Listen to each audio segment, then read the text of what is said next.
Hello, and welcome to this course on search advertising. In this course, we're going to cover how to set up paid search advertisements with Google AdWords. This course is divided into 3 modules. Module 1 covers ad campaign goals. Module 2 covers ad groups and keywords. And Module 3 covers creating the ads and monitoring performance. By the time this course is over, you'll know how to effectively launch search engine ad campaigns and bring in massive traffic to your business. So without further ado, let's dive into the first module. Hello, and welcome to Module 2. In this module, our ad expert will be showing you how to set up ad groups and keyword for your campaign. So get ready to take some notes and let's jump right in. Okay, so we'll start here on the campaign settings screen. Now that we've chosen the goal, we're going to configure our settings for this campaign and then move into ad groups and keywords. So first we want to give our campaign a name. I'll go ahead and leave the auto-generated name they've got for me right here. Next, we'll choose which networks we want ads to appear on for this campaign.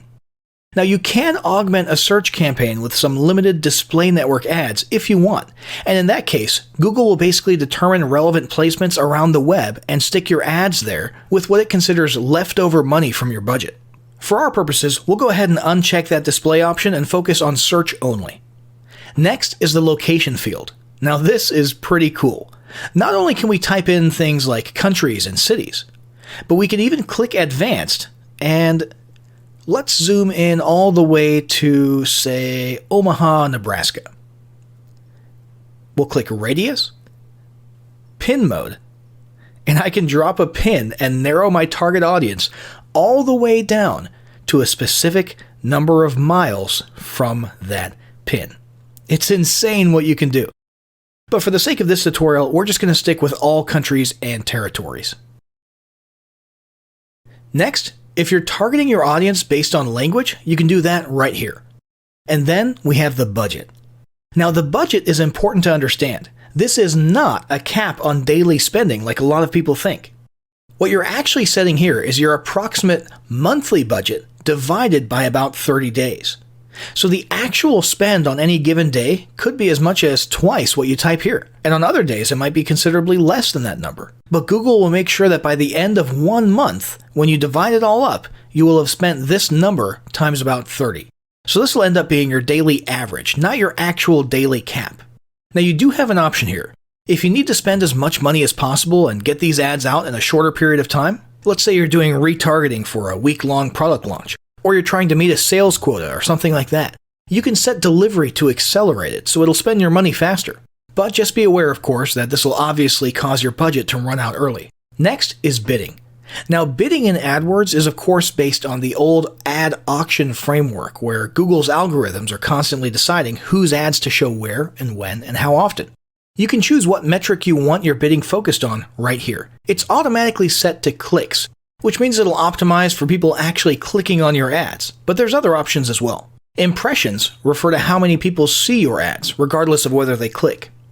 And as you can see, there's 2 grayed out options here for conversions and conversion value. Now those are pretty nifty to use, but they require you to set up a special conversion tracking tool separately first, so we're going to focus on clicks. We have an option here to set a bid limit. So if you have a specific number in mind that you want to pay per click, you can enter that here. But if you want Google to simply handle this for you, you can leave it blank.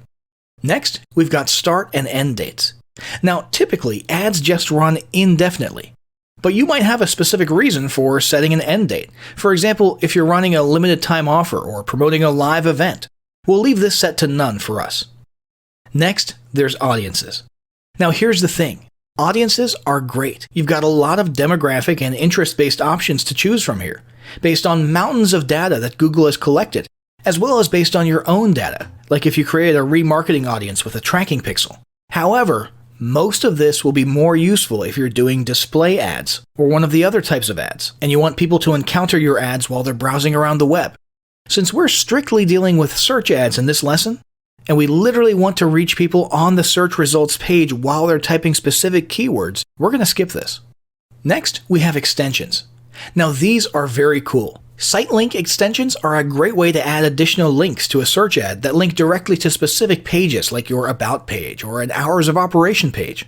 Callout extensions are great for adding important bits of information like free shipping or product details like vehicle mileage or any bullet point type things that don't fit into the main ad text. And finally, call extensions are literally a link that can lead directly to a phone call to a number of your choice. We won't need any of these for our purposes, but be sure to explore these options if they're relevant to your business. Now it's time to move on to ad groups and keywords. This gets directly to the heart of our search ad campaigns. What keywords do we want to show up for? You'll want to put a lot of thought into this because it directly affects your reach.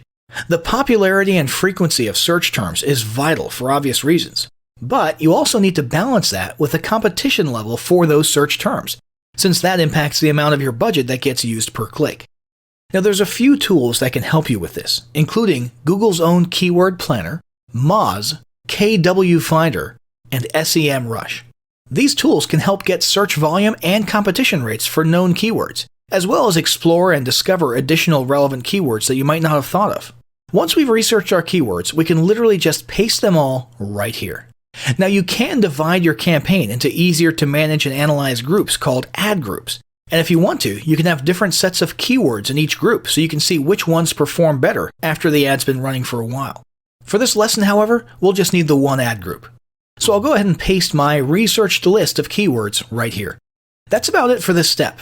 I'm going to hit save and continue, and we'll move on to creating the ad itself in the next module.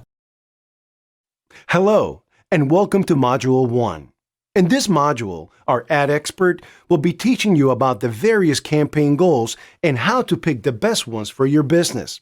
So get ready to take some notes, and let's jump right in. Okay, so I'm going to walk you through the various goals you can choose from when creating a search ad campaign in Google AdWords. We'll start here at the main dashboard, and we'll click Campaigns up here on the left. This brings us to our campaign dashboard, and since we want to create a new one, we'll click this blue plus sign button here on the left-hand side, and we'll select New Campaign. As you can see, we've got 7 goals to choose from. But first, let's talk about what the word goal actually means in the AdWords universe. You see, rather than let companies fend for themselves and try to figure out each little variable and option in their ad settings without fully understanding what they do, Google decided recently to help guide advertisers along in understanding and shaping their ads to optimize them for specific common marketing goals. So if you choose one of these goals, you'll see helpful little suggestions next to all the settings and options in the upcoming steps. Suggestions specifically tailored towards your goal. It takes a lot of the guesswork out of the ad creation process, which previously could be pretty confusing. Now keep in mind, you want to pick the main thing you want to accomplish with this particular ad campaign. Let's have a look at each one. First up, there's sales. Google AdWords can help you bring in sales through a multitude of channels, including online stores, sales pages, inside apps, over the phone, and even physically in-store. Now you'll notice down here a list of campaign types associated with each campaign goal. This could be either search ads, display ads, shopping ads, video ads, or universal app ads. Since this course is all about search advertising, we'll want to make sure any goal we select has search as an applicable campaign type, which, as you can see, sales does. Next, there's leads. This is all about getting prospects onto your list. Whether you're building a basic email list or doing more complicated lead generation where you're collecting phone numbers, addresses, or anything else, this goal will help you optimize your ad for maximum return. Since this goal's main focus point is conversion tracking, it doesn't limit you to traditional lead generation. This can also help you optimize for other actions like registering for a webinar or taking a survey. Next, we've got website traffic. Now this goal is arguably the most generic and least specific. I would say this would best serve people who are doing content marketing or just trying to get more eyeballs on their blog posts, and who don't really care about specific actions or conversions. But it could be used for a whole host of things. Then there's product and brand consideration. This is a highly specialized type of goal that's largely oriented towards potential customers who have already started their research process, and you want to distinguish your products or services from others, and encourage them to explore more about your solutions. There's a lot more potential for engagement within the ad with this goal. For example, you can create interactive light boxes and ads with multiple images that they can interact with. It's pretty cool, but as you can see, this goal is only applicable to the display and video campaign types, not search ads, so we can skip it. Brand awareness and reach. This one's all about views. If people click your ads, that's great, but we're really focused on people noticing, seeing, and becoming aware of your brand, your name, your logo, your unique selling proposition. As you can probably guess, these are very visual ads, and as such, search is once again not one of the applicable campaign types, so we can skip this. Next, app promotion. This one's pretty straightforward. You want people to install and use your apps. This one relies on the universal app campaign types, not search ads, so it doesn't apply to us for this course. Finally, there's the no goal option. This is where you're totally unguided. You've got your pick of any campaign type, and you don't have any tailored recommendations during the creation process. This should only be used by advanced users who know AdWords and ad performance like the back of their hands. And since you're watching this video lesson right now, it's a safe bet that doesn't apply to us. For the sake of this lesson, we're going to go with leads as our campaign goal. So I'll click that, and as you can see, we can now choose from any of these applicable campaign types. We'll choose search ads, and for the ways to reach our goal, we'll choose website visits. We don't really have a demo website for this lesson, so the first random website that pops into my head is everlesson.com, which is a really sweet membership/e-learning platform. So I'll type that in here and hit continue. That will bring us to our campaign settings page, which is what we'll cover in the next lesson. Hello, and welcome to Module 3. In this module, our ad expert will show you how to create your ads and monitor their performance after launch. So get ready to take some notes, and let's jump right in. Alright, so here we are on the ad creation page. You've probably seen these search result ads about 1 billion times, right?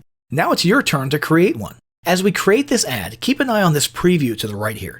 This is where you can see a demo of what your ads will look like on the search results page. Step 1, we need to enter the final URL that our traffic will be landing on when clicking on our ads. Sticking with our previous example, we'll say we're sending people to the membership platform everlesson.com. Now let's create some headlines.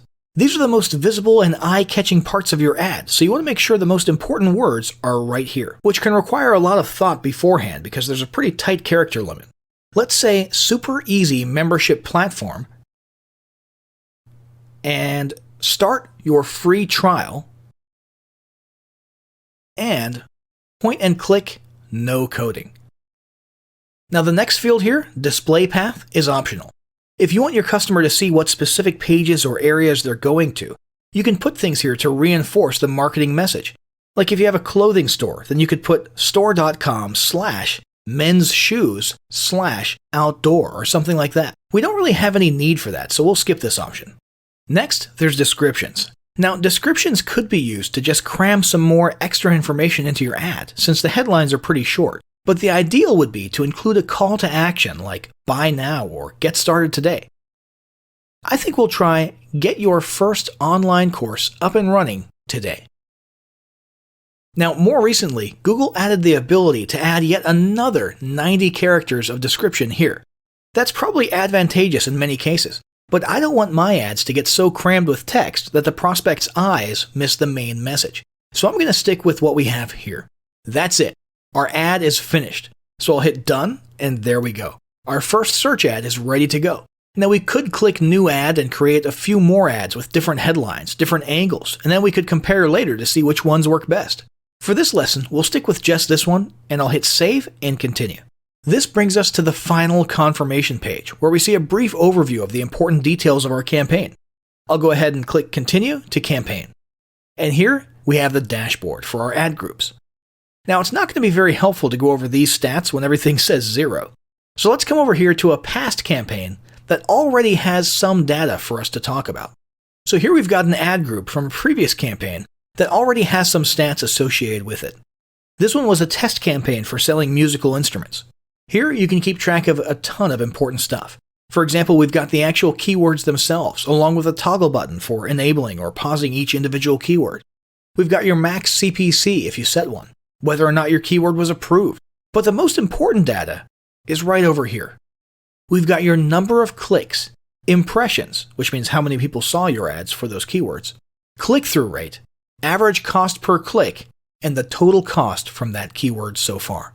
So to take one of these as an example, the term violin sale has brought in 5 clicks to our website so far. That's out of 148 people who have seen the ad.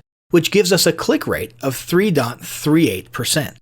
Now, based on the way Google was handling our bidding, we ended up spending $3.29 for those 5 clicks, which gives us an average cost per click of 66 cents from that keyword.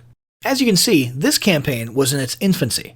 But you should definitely monitor these stats regularly because over time, with more data, the averages become more certain and the differences in performance between keywords become more clear. If you determine that certain keywords aren't performing that well, or that there's just not enough search volume and you want to focus your budget elsewhere, you can pause individual keywords right here with this toggle option. And there you have it. We've successfully created a search advertising campaign.